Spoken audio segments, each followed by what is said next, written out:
नमस्कार मंडळी. अनंत चतुर्दशीनंतर एकामागोमाग एक सणावाराला सुरुवात होते. आता काही दिवसात नवरात्र, मग दसरा आणि दिवाळीची रेलचेल सुरू होईल.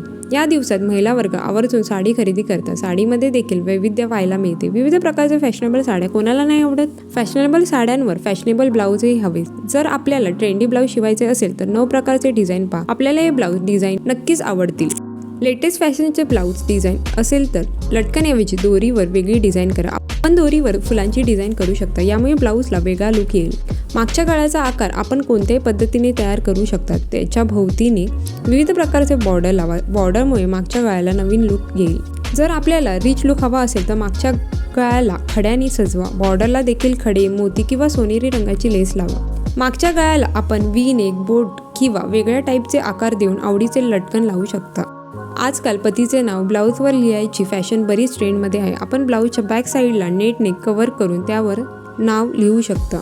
हल्ली अशा प्रकारचे ब्लाऊजही खूप पाहायला मिळते. हे गळ्याचे जे पॅचवर्क आहे, आपण बाजारातून विशेष कापड विकत घेऊन अशा प्रकारचे ब्लाऊज तयार करू शकता. असे ब्लाऊज फक्त साडीवर नसून घागऱ्यावरही शोभून दिसतील.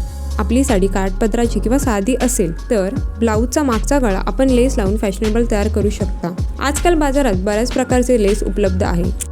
आजचा व्हिडिओ आवडला तर लाईक आणि चॅनलला सबस्क्राईब करायला विसरू नका. चला तर मग मंडे भेटे नेक्स्ट व्हिडिओमध्ये. Till then bye.